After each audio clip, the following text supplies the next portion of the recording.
Revolutionary शब्द सी उस तो पहले जिन्ने भी होए ने किसी ने उन्होंने भी मंगाया ये भी सिद्ध करना है कि गुरु नानक साहब जी के जो स्टेप सन करके अपनी ने सिख हिंदू की जब बाणी का रखा है।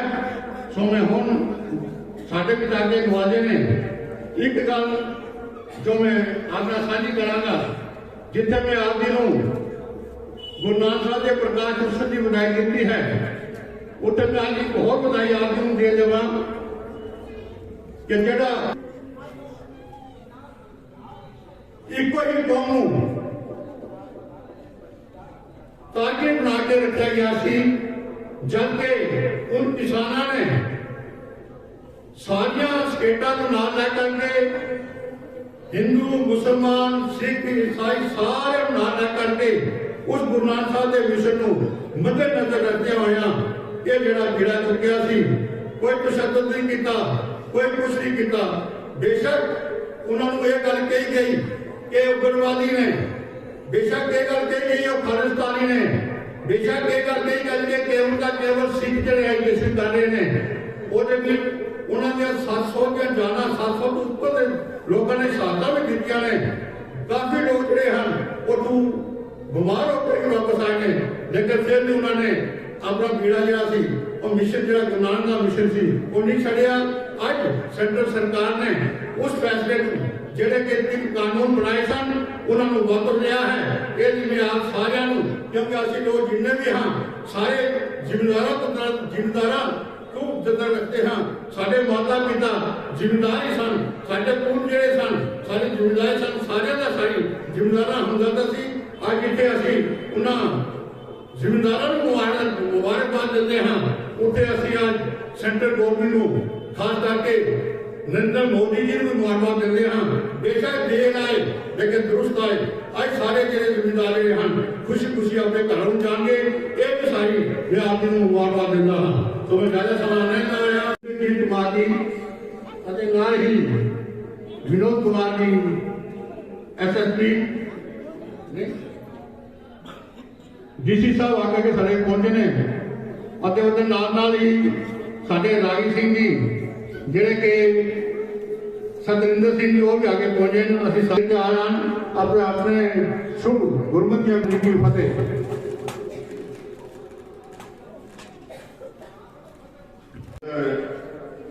गुरु नानक पातशाह की चलाई हुई रीत मर्यादा गुरु नानक पातशाह जे असी समझिए जे उन्होंने समाजिक पक्ष देखा जाए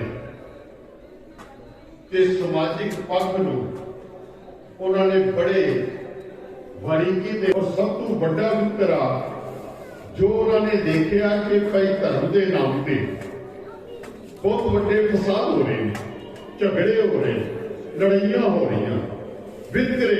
पातशाह ने समाज को एक लड़ी विच पराउण वास्ते जो ऐलान किया बख्शिश की ना हम हिंदू ना ये जो धर्म के वितकरे ने इन्हां पातशाह समाज सुधारक ने सोशल रिफॉर्मर ने कहने लगे नीचा अंदर नीच जात नीची हुआ तो नीच नानक तिनके संग साथ वड्या स्यों क्या रीस जिथे नीच समादिया तिथे नजर तेरी बख्श संतोख सूत जत गंडी सत वट ए जनेऊ जी का है कब पांदे भत ना ये टुटे ना मन लगे ना ये जले न जाए धन सो मान स्नान का जो गण चले पाए।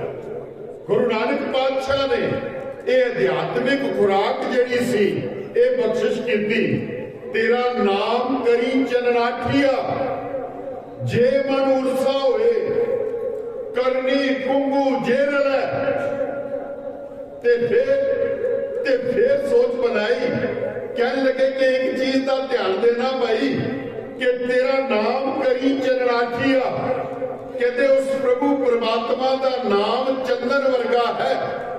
समाजिक तौर पर धर्म को अपनाना बड़ा आसान है, बहुत आसान है कि जे असी जनेऊ पाना है तो बड़ी आसान जी रस्म है, असी कर सकते हैं, बाजारों लिया के पा सकते हैं। जे पंज ककारी वर्दी पानी है तो बड़ी आसान है, बाजारों लिया के असी पा सकते हैं। जे इस्लाम कबूल करना है दुनियावी तौर ते सुन्नत बड़ी आराम की चीज है, कर सकते हैं। पर जिस अध्यात्मिक परिवर्तन की गल गुरु नानक पातशाह करते हैं वो बहुत बड़ी है। कह लगे जे तेरा मन कठोर है, सिल वांग है, पत्थर वांग है, ਇਹਦੇ ਉੱਤੇ ਕਿਸੇ ਚੀਜ਼ ਦਾ ਅਸਰ ਨਹੀਂ ਹੋ ਰਿਹਾ ਤੇ ਫਿਰ ਕੀ ਕਰੀ? ਕਹਿੰਦੇ ਨੇ ਕਿ ਫਿਰ ਇਸ ਕਿਸਮ ਦਾ ਕੋਸ਼ਿਸ਼ ਕਰੀ, ਤੇਰਾ ਨਾਮ ਕਰੀ ਚਰਨਾਠੀਆ। ਮੈਂ ਕੀ ਕੀਤਾ? ਮੈਂ ਤੇਰਾ ਨਾਮ ਜਿਹੜਾ ਸੀ ਇਹਨੂੰ ਚੰਦਨ ਸਮਝਿਆ। ਜੇ ਮਨ ਉਸਾ ਹੋਏ ਤੇ ਮਨ ਦੇ ਇਸ ਪੱਥਰ ਵਾਲੇ ਮਨ ਨੇ ਸਿਰ ਦੇ ਉੱਤੇ ਉਸ ਚੰਦਨ ਰੂਪੀ ਨਾਮ ਨੂੰ ਘਿਸਿਆ। ਫਿਰ ਹੋਇਆ ਕੀ? ਕਹਿੰਦੇ ਨੇ ਕਿ ਕਰਨੀ ਕੁੰਗੂ ਜੇਲ੍ਹ ਹੈ, जे ਉਹਦੇ ਵਿੱਚ ਜੋ ਖੁਸ਼ਬੂਦਾਰ ਚੀਜ਼ਾਂ ਪਾਈਆਂ ਜਾਂਦੀਆਂ ਨੇ, ਕੋਈ ਐਸਾ ਥਾਂ ਨਹੀਂ, ਕੋਈ ਐਸਾ ਗੁਰਦੁਆਰਾ ਨਹੀਂ, ਕੋਈ ਐਸਾ ਮੰਦਿਰ ਨਹੀਂ, ਕੋਈ ਐਸੀ ਮਸਜਿਦ ਨਹੀਂ, ਕੋਈ ਐਸੀ ਥਾਂ ਨਹੀਂ ਜਿੱਥੇ ਕਿਸਾਨਾਂ ਦੇ ਵਾਸਤੇ ਸਪੋਰਟ ਵਾਸਤੇ ਕੋਈ ਨਾ ਕੋਈ ਪ੍ਰੋਟੈਸਟ ਨਾ ਕੀਤਾ ਗਿਆ ਹੋਵੇ ਜਾਂ ਮੈਮੋਰੈਂਡਮ ਨਾ ਪੇਸ਼ ਕੀਤਾ ਗਿਆ ਹੋਵੇ। ਡੀਸੀ ਸਾਹਿਬ ਮੌਜੂਦ ਨੇ ਸਾਡੇ ਪਾਸ, ਇੱਥੇ ਸੈਂਟਰ ਦੇ ਮਿਨਿਸਟਰ ਆਏ ਜੋ ਪੰਚਾਇਤ ਦੇ ਮਿਨਿਸਟਰ ਸਨ ਤੇ ਡੀਸੀ ਸਾਹਿਬ ਦੇ ਥਰੂ ਜੋ ਮੈਮੋਰੈਂਡਮ ਉਹਨਾਂ ਨੂੰ ਦਿੱਤਾ ਗਿਆ, ਉਸ ਮੈਮੋਰੈਂਡਮ ਦੇ ਅੰਦਰ ਵੀ ਜੋ ਅਸੀਂ ਕਿਸਾਨਾਂ ਦੀ ਗੱਲ ਕੀਤੀ। ਜੇ ਜਗਿਆਣਾ ਆਸ਼ਰਮ ਦੇ ਅੰਦਰ ਜੇ ਅਮਿਤ ਸ਼ਾਹ ਜੀ ਆਉਂਦੇ ਨੇ ਜੋ ਸਾਡੇ ਹੋਮ ਮਿਨਿਸਟਰ ਨੇ ਤੇ ਉਹਨਾਂ ਨੂੰ ਜੋ ਮੈਮੋਰੈਂਡਮ ਪੇਸ਼ ਕੀਤਾ ਜਾਂਦਾ ਹੈ ਉਹਦੇ ਵਿੱਚ ਵੀ ਕਿਸਾਨਾਂ ਦੀ ਗੱਲ, ਜੋ ਮੈਮੋਰੈਂਡਮ ਮਾਨ ਸਾਹਿਬ ਜੀ ਨੇ ਉਹਨਾਂ ਨੂੰ ਦਿੱਤਾ ਉਹਦੇ ਵਿੱਚ ਕਿਸਾਨਾਂ ਦੀ ਗੱਲ ਕੀਤੀ ਗਈ। ਮੈਂ ਫੇਰ ਬੇਨਤੀ ਕਰ ਦੇਵਾਂ, मैं फिर बेनती करा कि जिवें हर थां तो एक गल नूं बार-बार किया गया और सेंटर गवर्नमेंट ने अल्टीमेटली इस चीज को रियलाइज किया, सोच बनाई और आज एज पर the information given by the social media कि भाई वो कानून जड़े ने वो विड्रा कर दिते गए। अन वायलेंस जो गुरु नानक दा मिशन सी कि वार्तालाप, डिस्कशन, डायलॉग्स, इस दे नाल जो है जित प्राप्त करनी और यकीनन वो जित प्राप्त हुई। जिथे असी मुबारकबाद देते हाँ उत्थे मुबारकबाद देते हाँ उन्हां परिवारां नूं जो लगभग 700 किसान जिहड़े ने जिथे शहीद होए उन्हां दे परिवारां नूं मुबारकबाद देते हाँ। उन्हां दी शहादत है, एक इन्हां दी शहादत है। ये शहादत दा रस्ता किसने दस्या सी कि अपना आप मार के तो अपनी डिमांड की गल करनी? ये रास्ता किसने दसिया? ये रास्ता गुरु अर्जन देव जी ने दसिया। ये गुरु अर्जन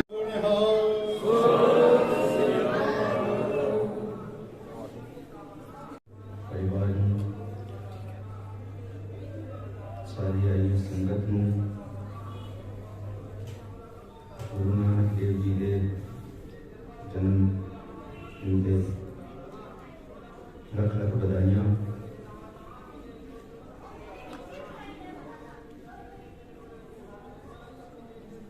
सब तो पहले मैं LGD एडमिनिस्ट्रेशन की तरफों और डिस्ट्रिक्ट एडमिनिस्ट्रेशन की तरफों पुंछ के सारे निवासियों का, खास करिए सिख कम्युनिटी का शुक्रिया करता हाँ कि उन्होंने आज तक डिस्ट्रिक्ट एडमिनिस्ट्रेशन का और LG एडमिनिस्ट्रेशन का भरपूर साथ दिता और जिस कदर की इंस्ट्रक्शंस इशू हुई उनके ऊपर पूरा सहयोग किया, जिसकी वजह नाल आज पुंछ विच कोरोना महामारी का बहुत सारा फर्क है, लगभग खत्म है। मैं ज़्यादा कुछ ना कहते हुए प्रधान जी ने बहुत चीज़ां दसियां जिहड़ियां साडे वास्ते भी पहली बारी सी। साइंटिफिक रिलेशन गुरु की वाणी का और साइंटिफिक रिलेशन जो इस्टैबलिश किए मैं भी पहली बारी वो सुने, लेकिन एक दो चीज जरूर मैं कहूँगा। एक तो सबका मालिक एक कमजोर नू मदद करना और अपनी इनकम का कुछ पैसा जिहड़ा है कम्युनिटी सर्विस वास्ते जिहड़ा कंट्रीब्यूट करना वो इस कम्युनिटी के हालमार्क ने। बाकी कम्युनिटीज की जड़ियाँ ने वो भी कुछ चीज़ां एमुलेट करदियां पईयां ने ते करते रहना और गुरुओं की बाणी पर जिहड़ा है चलते रहना, इहो साडा प्रयास रहना चाहिए। एक बार फिर सब आप सब लोगों को लख लख बधाइयां इस गुरपुरब दियां। वाहिगुरू जी का खालसा, वाहिगुरू जी की फतेह।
पूरे पुरुष और पूरे विश्व के सिख संगत जिन्होंने ये दिहाड़ा बना के सभ्य सांझी वाल सदायन वो इन्होंने दिता। महाराज जी गुरु नानक देव जी का पैगाम सीगा कि साढ़े मजहब के मुताबिक एक बाणी के मुताबिक गुरु नानक देव जी कोई बाहर नहीं दसिया जाता सी।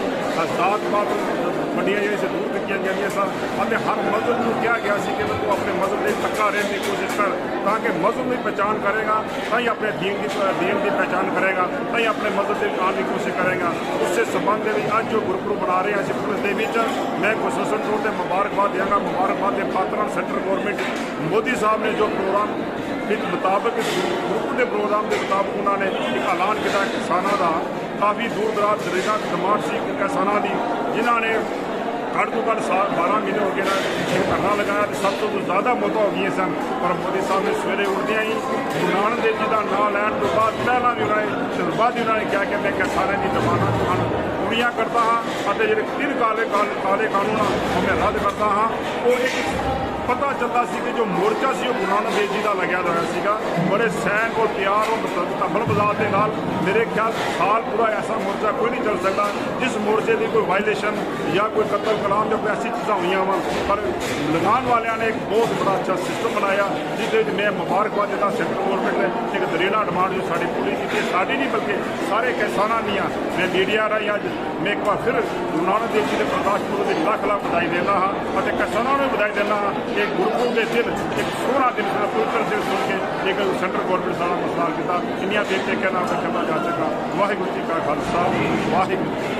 जैसे मिंटू है, मैं व्यापार मंडल का प्रेसिडेंट हूँ और आज जो गुरपुरब का पावन मौका है इसमें पुंछ निवासियों को जो गुरु नानक लेवा संगत विदोष में बसती है सभी को आज इस गुरपुरब की लख लख बधाई देता हूँ।